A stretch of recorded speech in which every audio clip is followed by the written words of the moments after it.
Cahaya Ramadan.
Assalamualaikum warahmatullahi wabarakatuh. Waalaikumsalam warahmatullahi wabarakatuh. Selamat sore pemirsa TVRI Jogja dimanapun Anda berada. Ketemu lagi kali ini di acara yang paling ditunggu-tunggu, Cahaya Ramadan TVRI Jogja. Sebuah tayangan yang insya Allah akan meningkatkan iman kita, ilmu kita, sambil tentu saja menunggu berbuka puasa. Hari ini kita sangat bahagia sekali.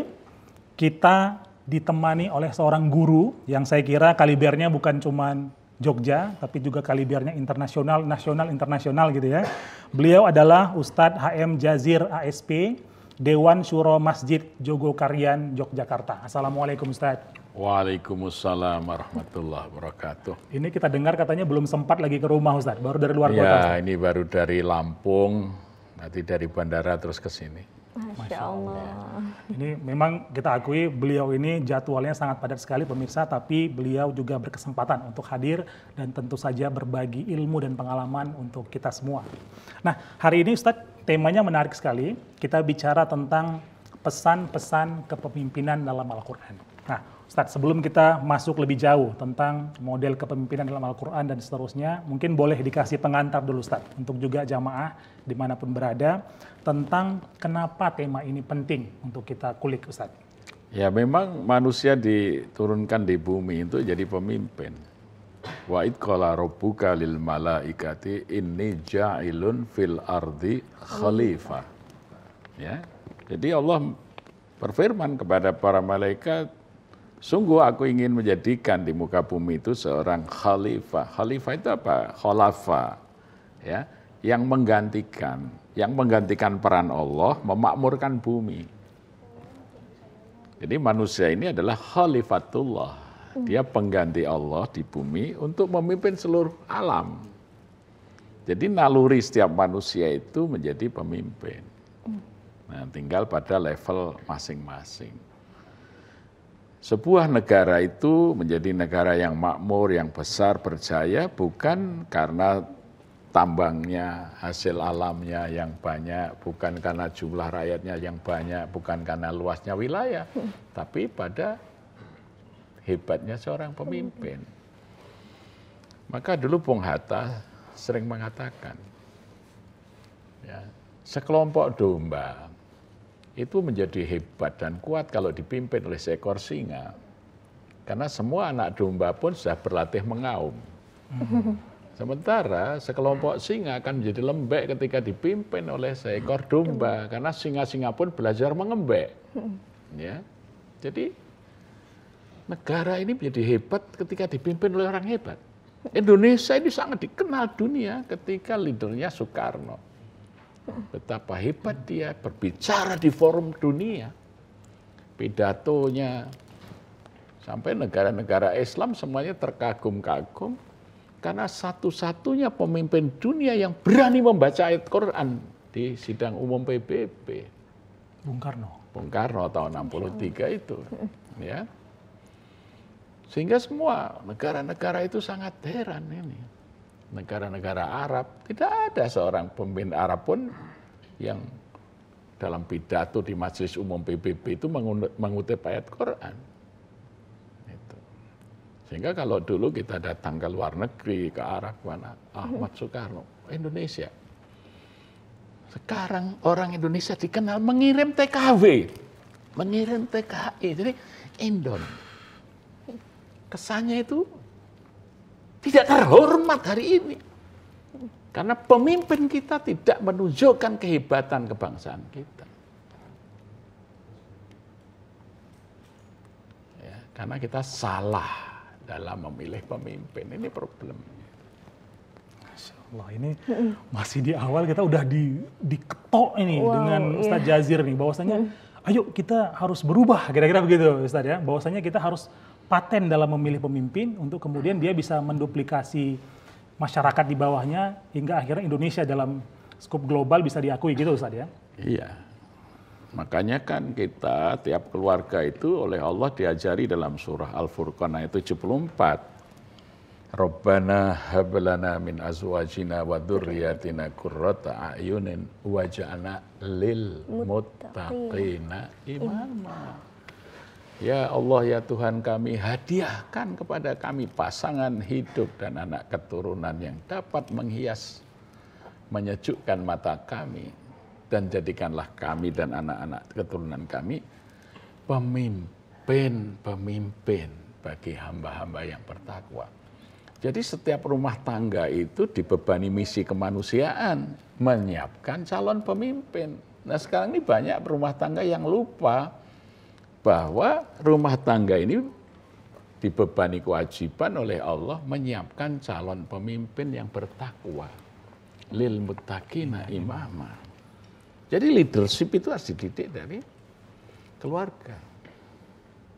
Tidak ada pemimpin yang lahir dari kampus, nggak ada. Di dunia ini semua pemimpin dibesarkan oleh keluarga. Klan-klan keluarga yang hebat melahirkan pemimpin-pemimpin hebat. Dari Soekarno, Megawati, Puan, ya gitu kira-kira kan. Ya. Hasyim Asy'ari, Wahid Hasyim, Gus Dur, itu. Ya. Keluarga, bukan dari universitas mana. Iya. Ustadz, ini untuk semakin menajamkan bahasan kita hari ini, kita udah siapkan siapa Rum?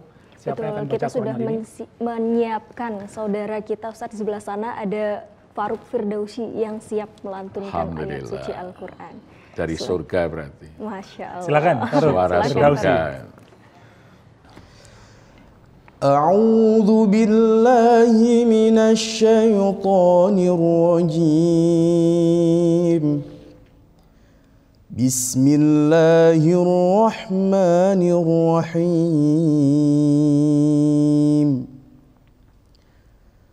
فبما رحمة من الله لنت لهم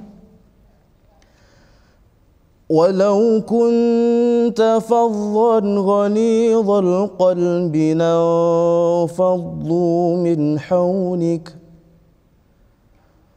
فاعف عنهم واستغفر لهم وشاورهم في الأمر فإذا عزمت فتوكل على الله إن الله يحب المتوكلين Sadaqallahul azim. Sadaqallahul azim. Terima kasih Farouk. Ini Ali Imran 159 ya? Ya. Tadi kita cerita sekilas dengan Ustadz Jazir tentang pemimpin. Kira-kira Farouk ada nggak di gambaran di kepalanya, pikirannya, siapa sih pemimpin yang favoritnya Farouk? Kalau menurut saya pribadi, pemimpin dan salah satu sosok guru bangsa yang saya sangat idolakan itu Gus Dur. Karena beliau sangat terkenal dengan toleransinya dan juga selalu mengedepankan kemanusiaan. Oke, memang beliau terkenal dengan itu ya. Wah, ini menarik ya Ustaz. Sebelum kita masuk ke tokoh bangsa tadi Ustaz, ayat Ali Imran 159 Ustaz. Boleh kita kulik sedikit ayat ini Ustaz? Ya, itu kan peringatan Allah kepada Nabi Muhammad SAW. Harus berlaku lemah lembut, jangan kasar, supaya rakyat atau umat tidak menjauh. Ya, sekiranya Muhammad itu berlaku keras, maka dia akan jauh. Ya. Nah, jadi kelembutan seorang pemimpin kepada rakyat itu menjadi kuncinya. Ya. Jadi karena apa? Karena dia itu adalah pengayom, pelindung. Seorang pemimpin itu harus seperti pohon yang mampu menjadi tempat berteduh. Ya, makanya kalau di dalam filosofi Jawa, pemimpin itu harus punya 8 sifat utama, namanya Hastobroto, 8 sifat pemimpin. Ya, pemimpin itu disebut harus awatak kesmo. Kesmo itu tanah, jadi pemimpin itu seperti tanah. Sekalipun dia dicangkul, tapi justru menghasilkan tanaman yang lebat, ya, tidak balas dendam itu kan. Nah, pemimpin juga awatak samudra, seperti laut. Seperti laut itu segala kotoran masuk di situ, tapi airnya tetap jernih. Artinya setiap problem orang yang datang mengeluh berbagai macam, pikiran dia jernih, tidak stres. Ya, kalau orang yang tidak punya pikiran, hati yang luas seperti samudra, dia mendengar kritik saja sudah bilang, kalau ngeritik terus, pindah aja dari Indonesia. Itu bukan pemimpin itu, penjilat itu yang ngomong begitu itu. Dia tidak punya jiwa kepemimpinan. Pemimpin itu mau dikritik, mau diapa, luas seperti samudra hatinya. Nah itu awatak samudra. Pemimpin juga awatak dahono, dahono itu api. Dia selalu bisa menyalakan semangat rakyatnya, tidak pernah putus asa. Ya, dalam segala keadaan rakyatnya itu bisa didorong untuk punya semangat berapi-api, bergelora. Pemimpin juga awatak maruto, seperti angin. Ya, dia membuat sejuk ketika gerah. Dia membawa kabar ini akan hujan, membawa kabar. Jadi pemimpin juga awatak kartiko seperti bintang. Dia bisa menjadi petunjuk jalan hidup rakyatnya. Oh ini arah ilmu perbintangan itu sehingga orang bisa berjalan tidak tersesat karena bisa melihat bintang. Jadi pemimpin itu menjadi petunjuk, memberi petunjuk, memberi vision jalan hidup yang panjang kepada rakyatnya. Jadi rakyat tidak bingung, ini mau apa atau mau kemana sih? Ya, tahu arah tuju dari tujuan kehidupan dalam sebuah kelompok bangsa. Ya. Pemimpin juga harus awata condro. Condro itu artinya bulan. Ya. Jadi pemimpin itu bisa menerangi dan mengembirakan hati. Jadi ketika bulan itu muncul, ya, dengan bulan sabitnya, dia terlihat indah tetapi memberi harapan. Nanti akan timbul purnama, ya, bulan purnama memberi terang di tengah kegelapan ketika matahari telah tenggelam. Indahnya, maka betapa banyak lagu tentang indahnya terang bulan, ya, gambar. Pemimpin juga awatak suryo, seperti matahari, dia menghangatkan setiap rakyat, ya. Jadi kalau matahari terbit, wah, semua gembira, datangnya pemimpin itu gembira disambut. Burung-burung kecil aja begitu matahari terbit, ini semuanya mengoceh, ya, berdendang, ya, pohon-pohon yang tadinya daunnya mingkup kayak putri, begitu kena matahari akan mekar. Bukan pemimpin yang kalau jalan dikawal banyak tentara, banyak polisi disingkirkan. Itu pemimpin yang tidak dicintai rakyat, dia sendiri tahu dibenci rakyat. Maka dia takut kalau ada ancaman dari rakyat. Itu berarti dia tidak punya watak surya. Jadi pemimpin itu gitu datang itu semuanya bergembira menyambut. Bukan malah membentangkan spanduk protes ini sehingga dia harus dikawal. Itu bukan pemimpin itu. Itu cuma pejabat tapi bukan pemimpin. Dia tidak bisa memberi kehangatan kepada rakyat. Ya itu. Pemimpin juga awata angkoso. Angkoso itu artinya langit. Ya. Jadi sepinter apapun rakyatnya, pemimpin bisa mengimbangi kecerdasannya, wawasannya tidak terbatas. Karena dia selalu belajar. Nah, itulah pemimpin itu seperti itu. Makanya pemimpin itu mengalami sebuah proses penggemblengan dari bawah. Ya. Maka dulu ketika Haji Agus Salim itu ditanya bagaimana jadi pemimpin itu, jawabnya dalam bahasa Belanda, "Leiden is lijden." Memimpin itu menderita. Itu ya. Artinya pemimpin itu dia mengedepankan kepentingan rakyat. Ya, Gus Salim itu jadi Menteri Luar Negeri dilantik dengan jas tambalan. Gitu. Sekarang anggota DPRD tingkat kabupaten aja jasnya bagus-bagus. Pak Dirman memimpin, mempertahankan daulat negara. Ya. Pak Dirman ketika rakyat banyak berbondong-bondong menyediakan nasi bungkus untuk dia dan tentaranya, Pak Dirman mengatakan, jangan kalian makan sebelum rakyat dipastikan makan. Cukuplah kita para pemimpin saja yang menderita. Rakyat tidak boleh menderita. Maka Sudirman jadi panglima yang paling hebat dalam sejarah TNI. Karena jargonnya itu, cukuplah kita para pemimpin saja yang menderita. Rakyat tidak boleh menderita. Dan ditebus kata-katanya itu dengan bukti. Beliau dengan paru-paru yang separuh memimpin perlawanan dari tanggal 19 Desember 48 sampai daulat negara diakui tanggal 30 Juni 1949. Naik turun gunung. Ketika terkepung oleh musuh 3 hari 3 malam tidak dapat makanan. Anak buahnya menemukan di hutan di tengah Gunung Kidul itu buah nangka yang masak. Dikupas, ini bapak makan dulu. Ora, aku ki pemimpinmu. Kue kabeh makan lebih dahulu. Pemimpin mengambil bagian yang paling akhir. Itulah pemimpin. Maka TNI yang baru berumur 3 tahun itu sudah bisa menghadapi tentara Belanda yang terbaik, Mayor Jenderal Simon Sepur yang menerjunkan KST, Korps Speciale Truppen, ya, kalau sekarang Kopassusnya Belanda, Baret Merahnya Belanda, 135 pesawat menggempur ibu kota Yogyakarta, 1 korvet perusak kapal angkatan laut sudah Lego Jangkar di Parangkusumo. Kemudian dari arah Magelang dikirimkan yang namanya anjing Nika, itu Green Beret-nya Belanda.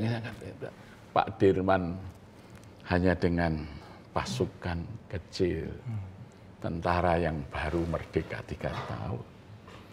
Tapi Pak Dirman keluarkan perintah siasat namanya, yaitu pertahanan dengan gerilya. Dia bentuk wingguide, ya, yang mengacaukan keamanan kota di malam hari. Kemudian dibentuk Wehrkreis, kantong-kantong pertahanan di pinggir kota.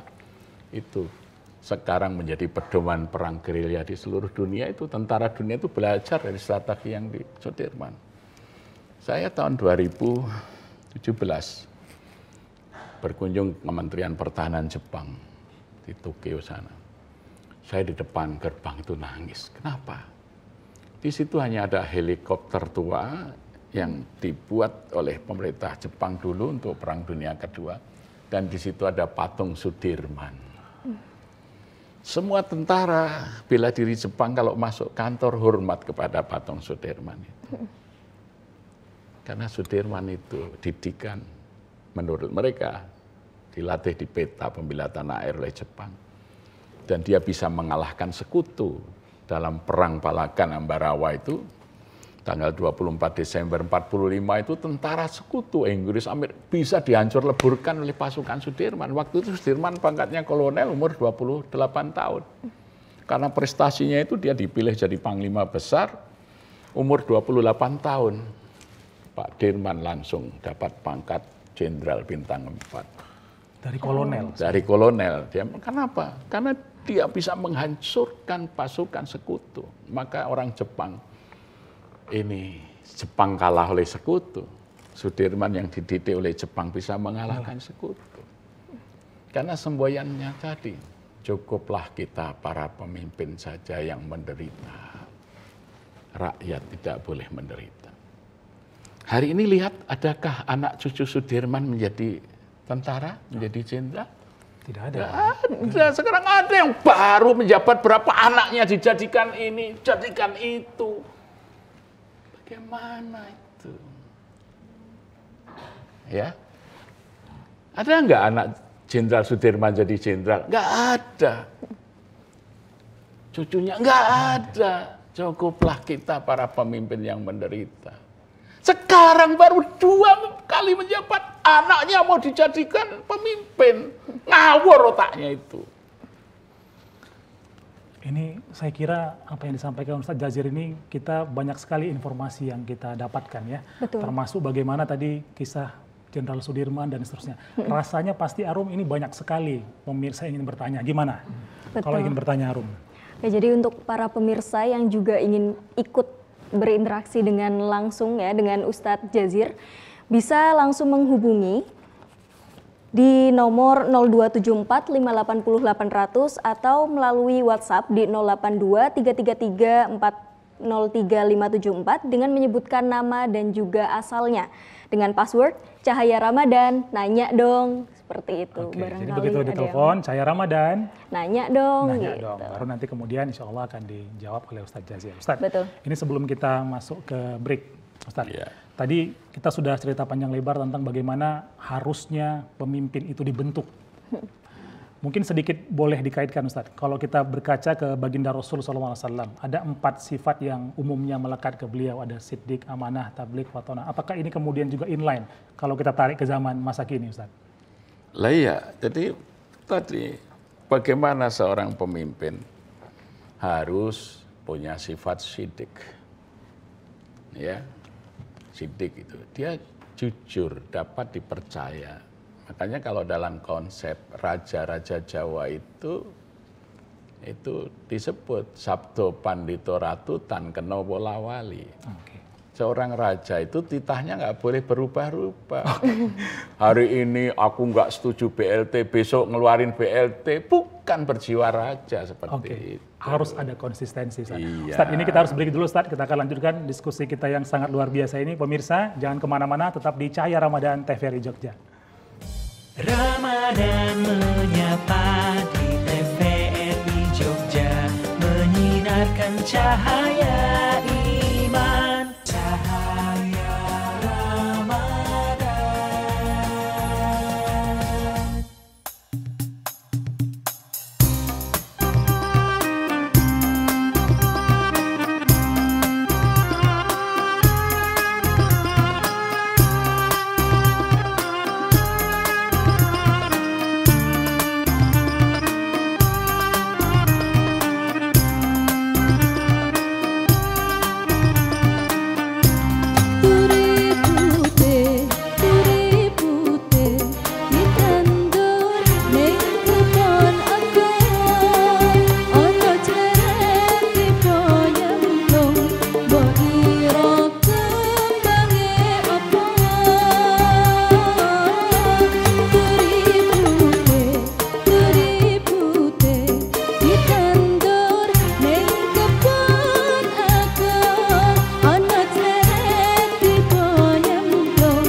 Pemirsa, kita kembali lagi di Cahaya Ramadan TVRI Jogja. Kita masih membahas tentang pesan-pesan kepemimpinan dalam Al-Quran. Kembali juga kami ingatkan nanti di segmen berikutnya, segmen 3 kita ada kuis ya Rum ya? Betul. Ada kuis yang insya Allah nanti hasil pertanyaannya ada di antara diskusi kita. Jadi pastikan pemirsa memperhatikan dengan baik diskusi kita pada sore hari ini. Gimana Rum tadi? Disampaikan Ustadz Jazir dengan begitu semangat, kita semakin sadar sekarang ya, gimana? Betul. Tadi sudah Ustadz sampaikan juga, kita mendapatkan banyak informasi bagaimana itu pemimpin seharusnya seperti itu Ustadz. Tapi sayangnya Ustadz, zaman sekarang itu bahkan banyak yang menganggap kalau misal nih, ada calon pemimpin yang dia itu mengutip Al-Quran atau dia itu mengingatkan dengan cara yang baik, terus membawa agama, itu dianggap menjual agama untuk kepentingan pribadinya seperti itu Ustadz. Menurut Ustadz bagaimana? Ya sebetulnya kan pemimpin itu dilihat dari rekam jejak, ya. Apakah dia hanya menggunakan ayat ketika mau berebut kursi, setelah dapat kursi lupa ayatnya, ya. Ataukah memang dia itu hidup berdasarkan ayat-ayat itu, sehingga orang yakin, oh ini yang dapat dipercaya. Makanya Allah di dalam surah As-Sajdah itu mengingatkan, waj'alna minhum a'immata yahduna bi amrina lama sabaru wa kanu bi ayatina yuqinun, kan gitu. Dan akan kami jadikan di antara mereka itu a'immatan, pemimpin-pemimpin yahduna bi amrina, yang akan memberi petunjuk dengan apa yang kami ajarkan kepada mereka itu, wa kanu bi ayatina yuqinun, dan mereka itu dengan ayat-ayat kami yakin, ya. Jadi pemimpin itu sabar, ya, lama sabaru. Jadi karena ujian, cobaan, tantangan seorang pemimpin di dalam memimpin rakyat, menyelamatkan rakyat, ya, membangun kesejahteraan rakyat, itu memang luar biasa, diperlukan pengorbanan yang sangat luar biasa. Maka dulu pernah tahun 1964 itu Soekarno ditanya oleh mahasiswa di UGM, bagaimana menjadi pemimpin. Soekarno malah menyanyi, ya, serumpun padi tumbuh di sawah, hijau menguning daunnya. Di sawah tumbuh penuh berlumpur, di pangku ibu pertiwi. Serumpun jiwa suci, hidupnya nista abadi. Serumpun padi mengandung janji, harapan ibu pertiwi. Jadi pemimpin itu hidupnya penuh penderitaan. Soekarno itu sebelum jadi presiden keluar masuk penjara di zaman Belanda. Tanggal 30 Desember 1929 di dalam Joyodipuran, Keraton Yogyakarta. Bung Karno hanya pidato 7 menit, di penjara karena pidatonya itu 2 tahun 4 bulan. Apa pidato Bung Karno itu? Kaum imperialis, perhatikan, tidak lama lagi apabila perang Pasifik telah menggeledek menyambar-nyambar angkasa. Apabila samudra Pasifik telah merah oleh darah dan bumi di sekelilingnya diguncangkan oleh ledakan-ledakan bom dan dinamit.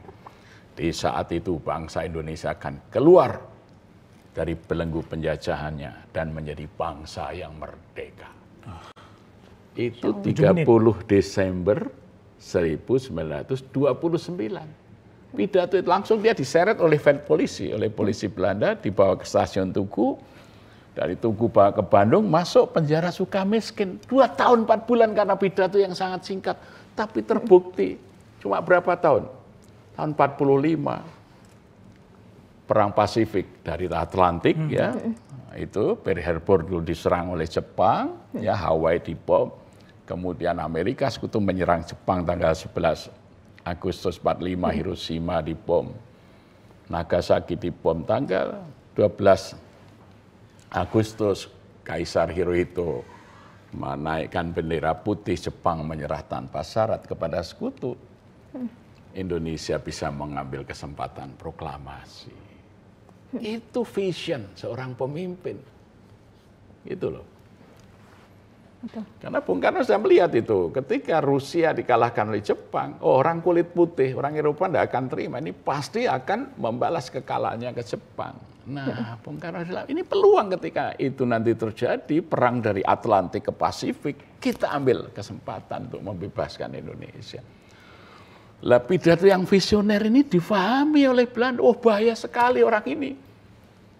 Pasti ini rakyat akan mengikuti dia, karena impiannya ya menjadi impian kolektif. Ya.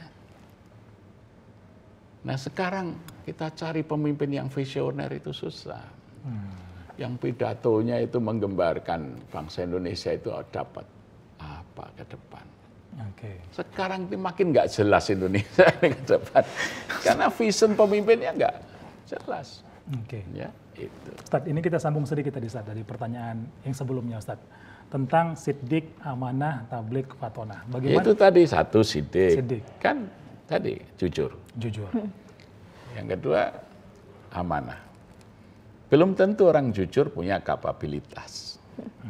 Kejujuran harus seimbangi kemampuan untuk mewujudkan mandat rakyat itu. Dia bersungguh-sungguh. Apa sih? Misalnya seorang pemimpin Indonesia ini apa yang menjadi beban dia? Yaitu terciptanya keadilan sosial bagi seluruh rakyat Indonesia. Nah itu yang harus dipikir di situ. Jadi dalam periode kepemimpinan itu yang dipikir cuma satu, bagaimana menciptakan keadilan sosial bagi seluruh rakyat Indonesia. Fokus di situ. Ya, itu namanya amanah. Tapi kalau kemudian tidak memikirkan itu sehingga beberapa periode berkuasa tapi tidak nampak kesejahteraan rakyat dan keadilan bagi seluruhnya. Maka belum berhasil. Maka dia bukan pemimpin karena dia tidak pegang amanah. Jiwa amanahnya di mana? Ustadz, ini ternyata ada pertanyaan Ustadz. Oh iya, silakan. Silakan Ya. Pertanyaannya. Oke, ada pertanyaan Ustadz. Assalamualaikum Ustadz, saya Halim dari Kota Gede mau bertanya, bagaimana cara mengingatkan pemimpin agama yang kolot dan keras? Keras kepala. Oh ya, keras kepala Ustadz katanya. Gimana? Iya. Jadi dalam ungkapan Jawa itu kan ada ungkapan ya, Surodiro Jayaningrat lebur dening pangastuti. Jadi kekuasaan, kesaktian, kehebatan itu akan kalah oleh kelembutan hati. Ya. Jadi kalau seorang pemimpin keras kepala, kita tidak boleh keras di dalam mengingatkannya, tetapi dengan kelembutan. Ya, maka batu yang keras itu bisa dilubangi dengan tetes air, tetapi dia sabar pelan-pelan. Ya, itu. Ini contoh saja, misalnya di masjid itu ada khotib yang tidak disukai oleh jamaah. Jamaah protes. Pak Ustadz itu kok nggak diganti sebentar. Kalau kita ganti ada tersinggung. Dia meskipun sedikit pasti punya pengikut, mungkin keluarganya, tangganya, wah ini kok diganti. Ya, maka kita harus berpikir bagaimana dia merasa dinaikkan. Maka saya bilang, Pak Ustadz, ini ada permintaan besok jadwal Bapak semestinya di sini, tapi itu di Gunung Kidul itu butuh khotib. Apa? Gimana kalau di sana nanti kami siapkan kendaraannya, kami siapkan ini. Dan tolong titip ini dari kita untuk bantuan masjid sana. Sampai di sana dia setelah khutbah ngasih sumbangan. Dia besok, wah besok saya ke sana lagi mau. Wah, dia dihormati di sana. Ya di sini jamaah kita nggak teriak-teriak karena padahal kita menggeser dia. Padahal kita, ini namanya ya, kita berikan mobilitas vertikal. Jadi jangan orang itu direndahkan. Nah, biasanya kan orang keras kepala yang mau ganti juga keras kepala sebetulnya. Makanya ungkapan Jawa tadi ungkapannya sederhana ya, Surodiro Jayaningrat lebur dening pangastuti. Orang yang kokoh, yang sakti, yang kuat itu kalah nanti oleh kelembutan hati. Maka Nabi Muhammad itu hatinya lembut, ya. Pemimpin seperti Rasulullah, pemimpin itu hatinya lembut. Soekarno itu datang ke Sumedang, lihat petani-petani kecil hidup susah, ditanya siapa namamu, saya Umar, kamu Umar Hain. Maka muncullah ideologi namanya Marhain, ya. Saya pengen perjuangkan petani gurem ini supaya nanti kalau saya membela Indonesia dia bisa menjadi petani yang mandiri, yang hebat. Maka dia mendirikan partai dengan semboyan Marhainisme untuk menyelamatkan kaum Marhain, yaitu orang yang hidupnya susah, ya. Jadi diangkat jadi sebuah ideologi, itu satu contoh. Jadi kelembutan hati tidak tahan melihat penderitaan rakyat itu, tidak tahan pemimpin itu. Gitu. Oke, Ustadz, ini kita banyak sekali ilmu mendapatkan. Sesi ini betul-betul sesi pencerahan kalau saya bilang, ya, juga untuk masyarakat dan untuk jamaah dimanapun berada, ya. Ustadz, ada yang mengatakan begini, Ustadz, semuanya itu perlu bermula dari self-leading, katanya, Ustadz. Sebelum kita bisa memimpin orang banyak, jamaah, institusi, dan seterusnya, kita perlu memulai dari self-leading, memimpin diri sendiri. Bagaimana Al-Quran misalnya, Ustadz, melihat memimpin diri sebelum memimpin umat, Ustadz? Ya, makanya di dalam Al-Quran itu kan Rasulullah SAW itu diberikan oleh Allah, ya, ujian-ujian yang berat. Jadi ketika dia lahir saja, bapaknya sudah nggak ada. Kenapa? Karena biar dia dipimpin tidak hanya oleh bapaknya, dia mencari perlindungan yang paling hebat, yaitu Tuhan langsung, kan. Maka anak-anak yatim itu kalau mendapat tempaan yang benar, dia akan jadi pemimpin-pemimpin besar, sehingga kita tidak boleh menyanyiakan anak yatim. Ya. Itu. Kita lihat Sudarmono Esa yang pernah jadi wakil presiden. Dia bapak ibunya meninggal, ikut budenya. Satu saat dia disuruh membeli gula Jawa, uangnya hilang, nggak berani pulang. Dia menyusul rel kereta api sampai ditemu orang, kemudian disekolahkan sampai bisa masuk sekolah, ya, militer akademi, dan menjadi jenderal dan menjadi wakil presiden. Anak yatim piatu menjadi pemimpin. Ya, Habibie jadi pemimpin anak yatim, ya, yang kebetulan hidup susah ibunya. Di seberangnya itu markasnya Pak Harto waktu menjadi komandan operasi Mandala di Sulawesi. Ya. Komunikasi. Soeharto ingat betul, ini anak kecil ini kok sekarang di Jerman. Ditarik pulang.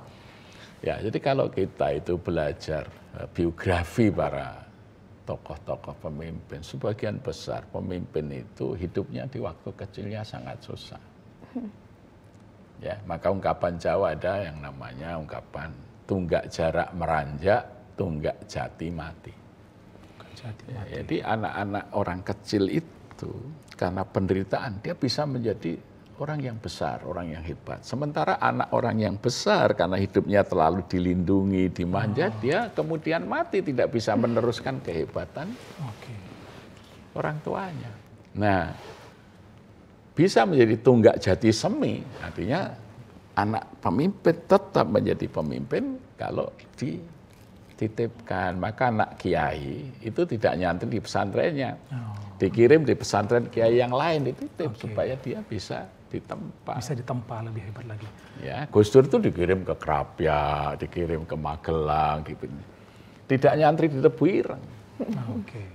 Justru itu dia semakin jadi. Iya, kalau dia jadi santri di pesantrennya sendiri kan semua santri memperlakukan istimewa, gurunya istimewa, enggak akan jadi besar kan gitu. Ustaz Jazir, ini kita harus break dulu, Ustaz. Pembahasan kita nampaknya semakin tajam, bagaimana juga mencontohkan Rasul dan seterusnya.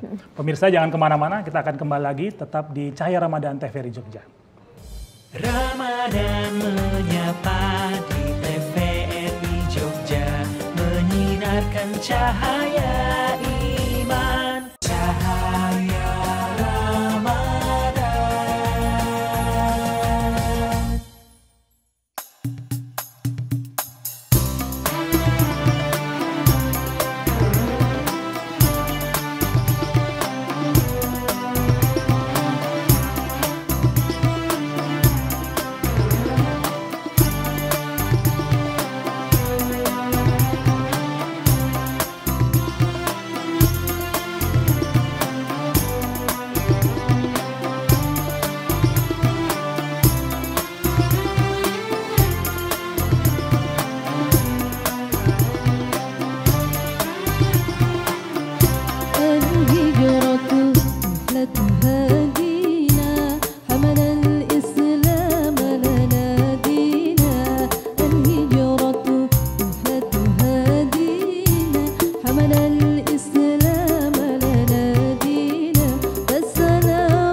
Terima kasih teman-teman Alaska. Ini lagu Al-Hijrah itu dibuat versi Rebana ya, menarik sekali.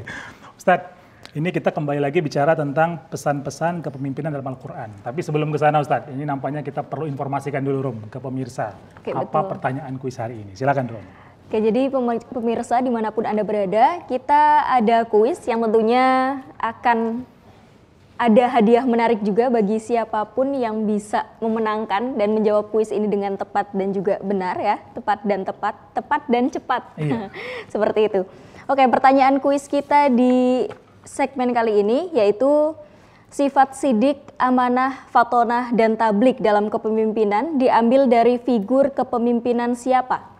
Ya, jadi bagi pemirsa dimanapun Anda berada, yang ingin menjawab bisa melalui telepon di 0274580 800 atau bisa juga melalui video call di 082333403574 dengan menyebutkan nama serta asal dengan password Cahaya Ramadan. Mau dong? Oke, Cahaya Ramadan, mau Mau dong. dong, Oke. Dan sekali lagi hadiahnya dari Amarta Batik. Betul. Oke, ini dia. Oke, sambil menunggu penelpon, kita lanjutkan lagi Ustadz. Ustadz, sekarang kita coba masuk sedikit Ustadz, bagaimana misalnya kepemimpinan yang dicontohkan baginda Rasul, atau para sahabat, atau para salafus soleh. Mungkin ada contoh yang bisa kita teladani Ustadz. Ya, saya kira Rasulullah SAW itu kan memang contoh seorang pemimpin terbaik ya sepanjang sejarah kehidupan manusia. Jadi bagaimana Rasulullah itu memimpin? Jadi yang pertama bahwa Rasulullah itu membebaskan umat dari kebodohan. Itu misi yang pertama. Ya, makanya dia diutus di tengah masyarakat yang jahiliyah, yang ummi, yang rusak moralnya, ya. Nah, disitulah Rasulullah mampu memperbaiki bangsa yang jahil, bangsa yang penuh dengan kebodohan. Bangsa ini menjadi bangsa yang hebat. Dengan apa?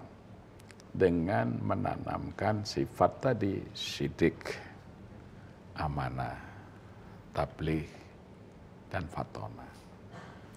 Jadi dibangun lebih dahulu adalah kejujuran. Kemudian kemampuan mengemban tanggung jawab atau amanah.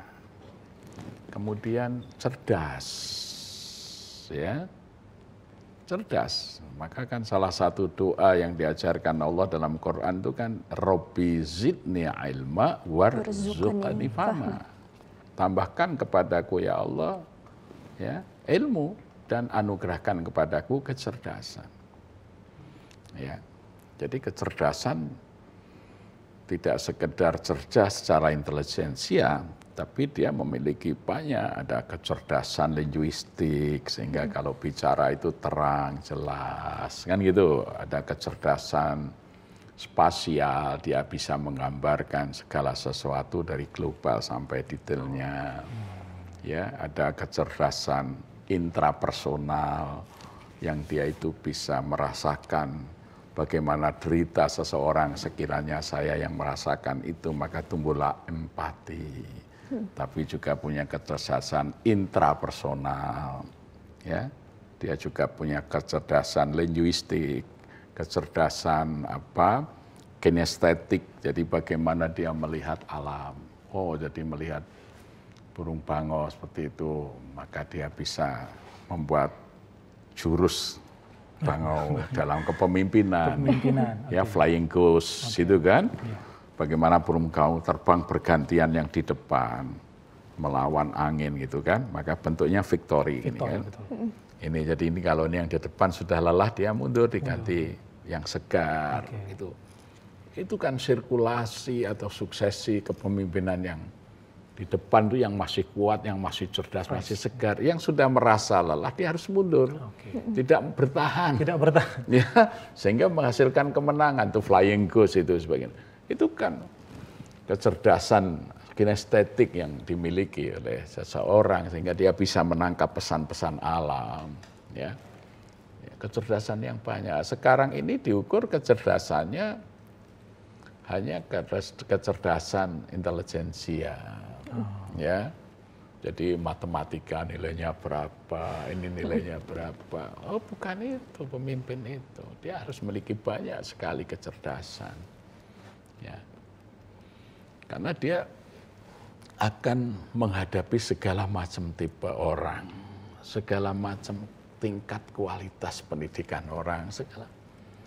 Jadi maka dia harus tabligh.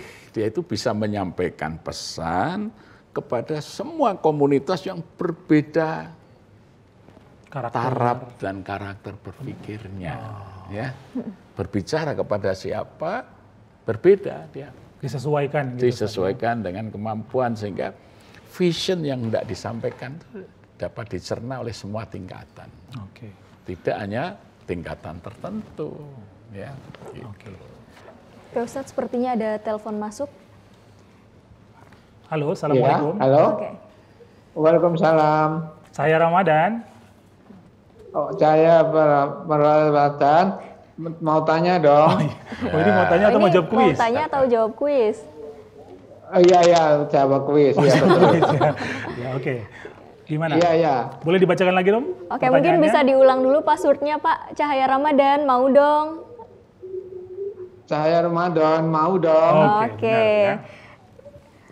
Dengan Bapak siapa? Udah. Dari mana? Dengan Pak Bambang dari Sleman. Pak Bambang Sleman. Pak Bambang dari Sleman. Iya. Baik Bapak, Iya. saya ulang pertanyaan kuisnya, yaitu sifat sidik, amanah, fatonah, dan tablik dalam kepemimpinan diambil dari figur kepemimpinan siapa? Silahkan dijawab Bapak. Oh ya, dari Bapak Presiden Insinyur Soekarno. Ya. Gimana, Ustaz? Ya, itu ya kurang tepat ya, karena itu sudah kepemimpinan yang jauh sebelum Soekarno. Soekarno itu meniru juga dari situ. Ada bagian mungkin. Iya. Oke. Baik Pak Bambang, mungkin insya Allah boleh dicoba lagi. Ya, kata Ustadz belum begitu tepat.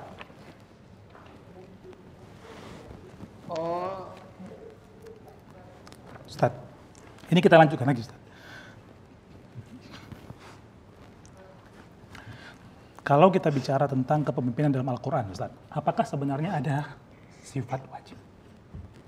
Iya. Jadi pemimpin itu wajib yakin dengan ayat-ayat Allah, kan gitu. Maka tadi wa kanu bi ayatina yuqinun, dan mereka para pemimpin itu yakin dengan ayat-ayat kami. Karena sebenarnya proses perjalanan hidup manusia dan alam itu kan tunduk pada perintah Allah. Makanya seorang pemimpin itu juga harus menyesuaikan, dia harus tunduk juga kepada perintah Allah sehingga rakyat dan alam semesta ini akan mengikuti irama kepemimpinannya. Ya, gitu. Jadi syaratnya dia meyakini ayat-ayat Allah, ya, gitu. Ustadz, kalau kita melihat generasi sekarang, Ustadz. Itu ada telepon mungkin. Assalamualaikum. Waalaikumsalam. Dengan siapa di mana? Dengan Pak Yanto atau Pak Pandu di Magelang. Pak Pandu di Magelang. Passwordnya Iya. Cahaya Ramadan. Mau dong. Oke.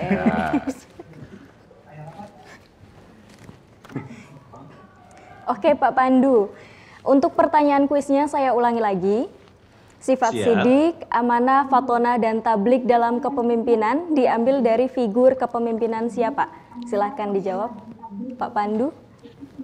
Tentu saja dari baginda Nabi Agung Muhammad Sallallahu Alaihi Wasallam. Sallallahu alaihi Sallallahu alaihi wasallam. Dan jawabannya Ustadz? Tepat sekali. Iya. Selamat Mas Pandu, bisa lebaran dengan batik baru. Selamat Mas Pandu mendapatkan hadiah dari Amarta Amarta Batik. Batik. Gimana cara ngambilnya, Rum, hadiahnya? Cara ngambilnya cukup Iya, terima datang kasih. ke kantor TVRI Yogyakarta di hari kerja dan jam kerja ya dan membawa KTP. Iya, Seperti itu. Ya, terima kasih teman-teman. Salam buat Pak Kiai J. Iya. Baik, terima kasih Mas Pandu. Akhirnya keluar juga hadiah kita Rum hari ini. Ya kan? Alhamdulillah. Kita sudah khawatir jangan-jangan nggak keluar, tapi alhamdulillah akhirnya keluar ya. Ustadz, ini kita lanjutkan lagi diskusinya kalau bicara tentang generasi kekinian, Ustadz. Apakah kemudian model kepemimpinan yang dicontohkan baginda Rasul masih cocok, Ustadz, sampai dengan akhir zaman, Ustadz? Lah ya itu kan sekarang itu apalagi ranah digital, itu kan sifat tabligh itu menjadi sangat penting. Kita kan sangat tahu sekarang ini pemimpin itu dikenal melalui media sosial. Betul. Ya. Iya. Itu. Apalagi kalau pemimpin itu dia bisa mengenalkan diri dan visinya melalui media sosial yang bagus, kan gitu. Bahkan di era postrat ini, ya kadang-kadang kebaikan dan kebenaran semu yang ditampilkan melalui dengan menyebar buzzer, ya, membuat citra palsu, gitu kan? Itu. Nah, kalau di zaman Nabi kan tabligh itu disampaikan yang sebenarnya, yang sesungguhnya. Tabligh itu harus didasari dengan fatonah, tabligh itu harus didasari dengan amanah, tabligh itu harus didasari dengan kejujuran atau sidik. Nah sekarang tablighnya dijalankan tapi sidiknya tidak, kan gitu. Yang disebarkan tablighnya itu kebohongan. Jadi akhirnya mendapat pemimpin palsu. Dia bukan dealer tapi dia bukan leader tapi dealer. Bukan leader tapi dealer. Iya, kita tidak dapat leader, dapatnya dealer gitu. Ya. Bayangannya mungkin dealer mobil gitu kan. Iya. Bapak siap berjuang? Iya, berjuang. Ya, akhirnya berjuang itu apa? Beras, baju dan uang. Itu Ya, maka pemilu kemarin banyak itu yang NPWP. Apa itu, Ustaz? Nomor piro wani piro. Oke, NPWP. Ya. Tapi Ustadz, Arum itu juga banyak mendengar Ustadz dari teman-teman atau mungkin ada beberapa orang yang waktu itu nggak sengaja Arum dengar, katanya untuk memilih pemimpin itu sebetulnya nggak terlalu penting Ustadz, karena menurutnya nggak berdampak gitu ke dirinya sendiri. Kayak dia untuk siapapun pemimpinnya, ya udah terserah, toh nggak berdampak ke aku gitu. Nah itu cara meluruskan itu bagaimana Ustadz? Bagaimana tidak berdampak? Kita naik pajak kendaraan kita, BBM naik, semua ini kan kebijakan pemimpin. Bagaimana? Dulu Indonesia ini punya banyak sumur minyak, sumur gas, ya. Para pendiri negara mengamanatkan pasal 33 ayat 1. Bumi, air, dan kekayaan yang terkandung di dalamnya dikuasai oleh negara dan sebesar-besarnya untuk kemakmuran rakyat. Ayat ini dipangkas melalui reformasi demi efisiensi, akhirnya tidak dikelola negara, dikelola swasta nasional dan asing. Sehingga dulu Pertamina besar, harga minyak murah, sekarang Pertamina telah menjadi Pertamini. Jadi ya, jalan-jalan sehingga BBM naik terus di negara yang kita ini dulu terkenal sebagai pengekspor minyak. Sekarang kita impor minyak. Karena sumur-sumur minyak di Indonesia itu benderanya sudah Unokal, Caltex, Chevron. Itu milik asing semua. Kemudian Pertamina membeli minyak dari perusahaan asing yang menggali minyak di bumi Indonesia. Kita. Ini kan gila pemimpin kita ini sekarang. Gila ini. Tidak mengikuti amanat Undang-Undang Dasar 45, pasal 33 ayat 1. Ayat 2 menyatakan cabang-cabang produksi yang menguasai hajat hidup orang banyak dikuasai oleh negara. Bagaimana Telkom? Ya, kemudian Indosat dijual kepada asing. Akhirnya kita tiap hari pulsa naik. Karena milik asing itu sudah. PLN, dulu namanya ANIM, Algemene Nederland Indie Electric Maskapai, perusahaan asing, diambil alih menjadi milik negara, menjadi PLN, perusahaan listrik negara. PLN sekarang dibandling. Modalnya modal asing. Tiap tahun harga pokok listrik naik. Ini kan dirasakan oleh rakyat.